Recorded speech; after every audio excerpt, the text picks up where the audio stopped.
Hey guys, this is Mike the Wrestling Godsmith, and you guys are watching On Wrestling. I know like everybody's been watching AEW, and I know this video is actually about the women's division chat thing that I'm gonna talk about because I saw AEW, I saw the clips, and there's a whole lot of stuff to talk about that I gotta get through, but I'm gonna get right into it. I don't think AEW is fixing that. They are not fixing that women's division. The reason I say this is because one, they are not fixing that women's division because one, they have no people to do it. Because I mean, look, Hikaru Shida, I want to see more of her, and I'm mad that I don't see her as much in Dynamite. I'm a little mad about that because she was the founding pillar of the women's division when she first appeared. Same thing with Nyla Rose. It's like she was an AEW Women's Champion. She got I actually kind of think of it. Riho was the founding blocks of it because when Riho beat Nyla, because she was the first person to beat her, and she was taking on everybody. She took on Emi Sakura, and Emi Sakura is still doing great on Elevation because you know, it's still doing great on Collision and all this other stuff that they have. And I haven't really seen Emi Sakura since M Japan. I haven't really seen her. I really haven't seen Emi Sakura, but I know she's still contracted to AEW. And the thing is, and this is the thing I think about the women's division is you have so many talented people. You have Taya Valkyrie. You've got Jade Cargill, whatever. Jade's probably taking a day off or taking a month off, and then she'll come back and she'll have a face character. Because here's the thing: as much as Jade made that TBS belt special. She made it. It wasn't just a vanity championship. She made that belt special, and she did. And same thing with Chris Statlander. She's making it special. She's challenging people too. And Chris Statlander is not gonna lose that belt. I can see it. I can know it. I can tell. And the sad truth is, even if they get the sad truth, it's more for the women, the AEW women's title division. Because here's the thing: you have Britt Baker, kind of doing whatever she's doing with the Outcast, and she's kind of doing whatever she's doing. And this is what I say: Will Nightingale being the Owen Hart Women's Champion and the Strong Style Champion, the Strong Women's NGB Strong Women's Champion, which does not bother me. Because the thing is, she's a double champion already. And Willow should have been champion a while ago. Maybe it's not her time. Maybe if they can fix Sky Blue and give her a little bit more match and give her a little bit more exposure, and maybe they'll probably come up with a women's tag team division. I don't know. They might do that. But we don't know because, like I said, we're kind of in the midst of the summer. They're trying to get the MJF Adam Cole thing sorted out because that has to get sorted. And they want to push them as much as they can to be the best tag team in the world thing because they're giving it story. They're giving it more depth. They're adding more thing with Roddy. So Roddy's going to become a little bit more frequent. He probably will end up being Ring of Honor champion at some point with Claudio because he's going to want to challenge him at some point. And even with the JAS being the way they are. And I say this because here's the thing. I say this because there's a lot of belts that don't really need to be on AEW, but they are. I mean, pretty much we don't need an FTW belt because the FTW belt is not really an AEW championship belt. That anyway, it's Taz's thing that Hook brought. And the thing is, he's been defending that. And the thing is that Hook defended the belt, and literally Jack Perry beat the crap out of him. So pretty much, if he would have won against Sonata, he probably would have turned heel on him or told Hook to turn heel on him. They probably would have beat up both. They probably would have beat up both of them. They probably would have been mean. Taz would have been proud of Jungle Boy for going heel. Because the thing is, him going heel, and this is what I'm saying with the FTW belt. The FTW belt has no substance. I don't care who wears the belt. I don't even care if Jack Perry has it. Hook made that thing because it was Hook's thing because he's unstoppable. And that's the sad part about the project is that they don't know where they're going. It's sad. They don't know. And the thing is, I want to see more Collision. I want to see the stories kind of develop a little bit more. I want to see the trios belts be defended, not just I want to see House of Black defending those belts and just beating everybody who's a 3-person team. And that's the thing. If you had Top Flight and AR Fox, they probably would have been trio champions. Same thing with the Acclaim and Billy Gunn, which I want. I want to see more Acclaim because they were good with the tech with the AEW belt. The FTR hasn't done anything with those belts. That's the sad part about it. Even if they do defend the belt, this thing, without the Briscoes, we probably would have got a match with the Briscoes if Jay Briscoe didn't die. We probably would have got him. We probably would have got...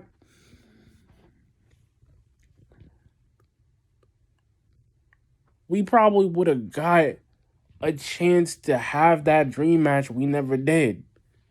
Cause bro, I wanted the Briscoes to kind of see what other tag team. Cause like they probably would have elevated the Acclaim. They would have elevated the Guns. They would have elevated everybody. And that's the thing. The Guns were that guy too. They had their shot. The problem is with the Guns, they were too young. They got cocky, and FTR beat them. That's the thing. And now with Bullet Club, I think they're gonna end up being a little bit more of a force. And this is what I'm saying with my review. With that, what I've been seeing the last couple of months, and what I've seen in Bullet Club Gold, what I've seen on Saturday, what I've seen with Samoa Joe, and all these dudes. And I'm like, bro, they need to bring these guys out. And that's the problem. They can't bring them. And the sad part is, as much as they want to realize it, is that AEW as a company can work. The problem is you need Taya to be. She needs to take on Jamie. She needs to take on Tony Storm. Because the problem is that if Tony Storm is pretty much done. Tony Storm is pretty much with the Outcasts. She's pretty much done with them. I don't even know if Paige Saray is really doing anything but being the manager, so she's not really doing anything, and it's kind of sad because she's not. And that's the thing, like, bro. The thing is, we don't have a really like a strong women's champion like, and I'm telling you, like literally in Tony Storm. Like I don't see her becoming like I don't see her still keeping that belt because the problem is they want to give her a threat to fight, and the problem is if the thing is like Hikaru Shida could do it because Hikaru Shida could have been with the Outcast and did something, but she doesn't want to be, and I understand that, and I'd rather have Hikaru Shida fight Tony because she could get the belt back. She could elevate everybody. That means Jade could come back and go after the Ring of Honor belt. And I think Athena should be on AEW, bro. She has a fantastic title reign as Ring of Honor Women's Champion. Even Mercedes Martinez, which should have been good because the problem was she should have been good. And that was the problem. They didn't do nothing with her in NXT. They didn't. And it's like, hey, Ring of Honor, yes. I see them doing it. Impact, yes, I probably see them doing that with that too. But the problem is you're bringing X1 Impact people to AEW, which would have made sense. Like Johnny Elite would have been fine. But the problem with John Morrison is that he doesn't build, bro. He's not the guy. Maybe like me a couple years back, like when he was in WWE and he was doing stuff in WWE, like Johnny Nitro, like bro, he was doing things. Even when he was John Morrison, he was still doing the Sasha Pain and landing and doing it. And that's what I'm trying to say because, like I said, bro, there's so many people in AEW that can do so well. And then there's some people that want to go to the WWE but can't. Ricky Starks is not going because Ricky Starks wants to be developed. Like, bro, he's on a really good hot streak right now. He is literally beating CM Punk in the tournament. And nobody is like in this thing. He didn't cheat. He didn't do a screw you finish, bro. It was a straight wrestling. It was a straight wrestling match. And CM Punk going heel. I don't even know if that's gonna happen at some point. I don't even think it's gonna happen. That's my feeling on it. I don't think it's going to him going heel is gonna happen because the real reason I don't think it's gonna happen is because of the simple fact of they could do a bunch of things, but they cannot do it. That's the problem. They can't put the money in. They can't even put the energy. And this is the thing. Even if they put him in a heel, who is he going to fight against?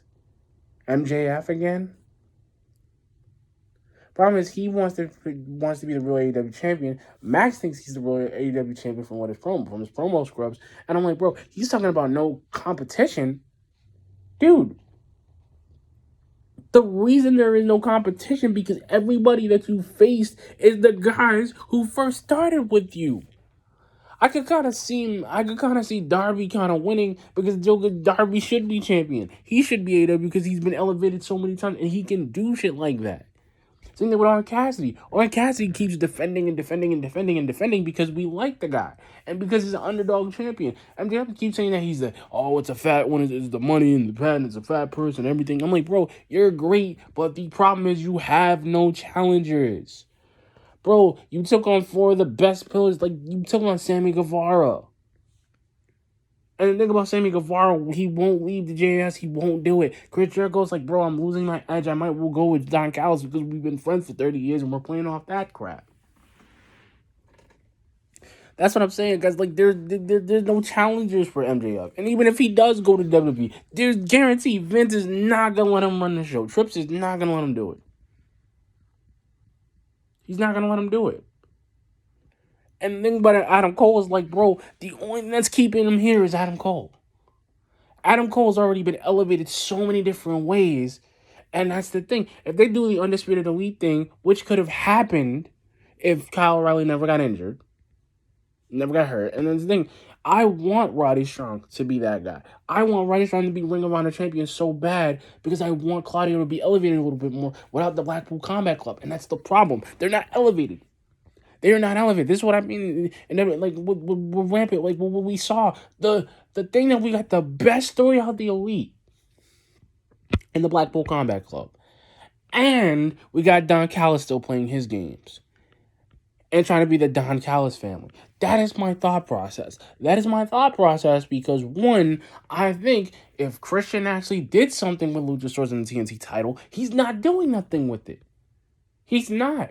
Ever since he won, and I said this ever since he won it since from Wardlow, ever since the brother won it from Wardlow, and Wardlow hasn't come back every time he was, even when he did win. That's what I'm trying to say with Luchasaurus. He is a big dude, but the problem is they don't know how to manage him.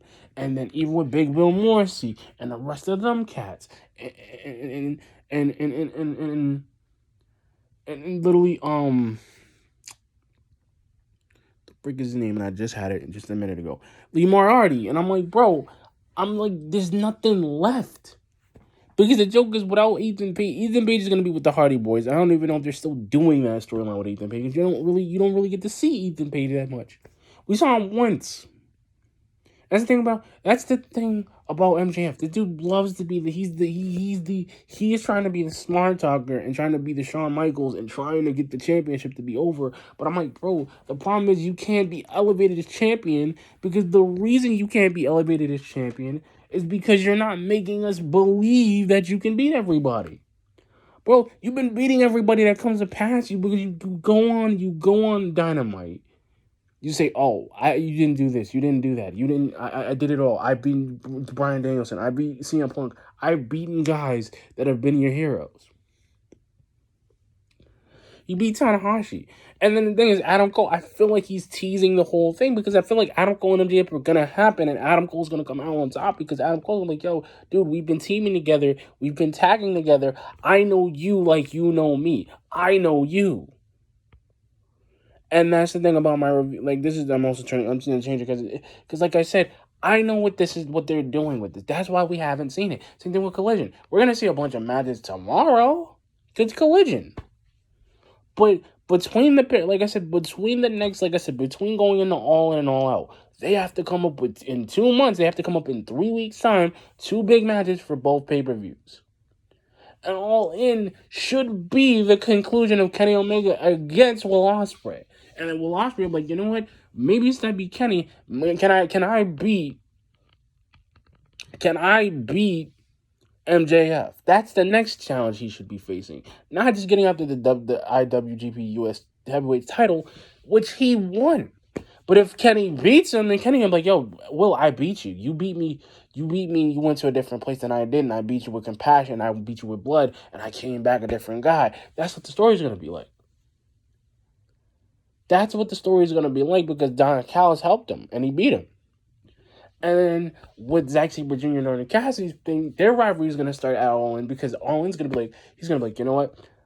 I can beat, Orange Cassidy is beating every challenger that stepped up to him. Every challenger that stepped up to him, even Miro that stepped up to him. I don't even know if they're even going to let Miro even go after that title because if Miro goes after the title, he's going to be a freaking beast. You see, and I want Zack Sabre Jr. to go against him because that's the rivalry right there. You do that rivalry with him because the thing is, he beat him with the tag match they had. He beat him in the fatal 4-way, the 4-man title bout with Shibata. He beat him. Because the one thing I can say about Jack Xavier Jr. is that, bro, you are the gifted technical specimen, but you cannot beat Orange Cassidy. He's unknown. That's the problem. And even when you beat him, it's like, well, we got Jake the Snake. We got a guy like, we got the Murder Hawk Lance Archer. And Lance Archer, I know everything about Lance Archer. Lance Archer should have been champion when he first showed up. Like, he should have been champion when he first showed up because he's a big guy. But the problem is, without Cody, this is what I'm saying. Cody couldn't go heel. Cody couldn't run his company and go heel like he wanted to go, because the joke is he wants to be the American Nightmare. And trying to be in WWE, which I understand completely, going after Brock and having a rivalry with Brock, and what, you're gonna have a rivalry with Roman, knowing that Jay's gonna have that rivalry with him at SummerSlam, and then trying to do that match at SummerSlam, which is trial by combat. And we know that he's not gonna be able to beat him without help, even if the elders come out. And I want to see Rikishi and Fat. I want to see Rikishi and his dad. And, I want to see Roman's dad and Rikishi give him the tribal chief and everything. And as I'm saying, if Umaga was alive, it'd be sick as shit, because, like, bro, they've made a storyline with the Fatu family. And Roman, and that's what I'm saying. This is like, bro, at SummerSlam, we're going to get the ending of it, but I'm going to talk about it in a different video. But like I said, guys, this is my review of AEW Dynamite. Like, comment, subscribe. Peace.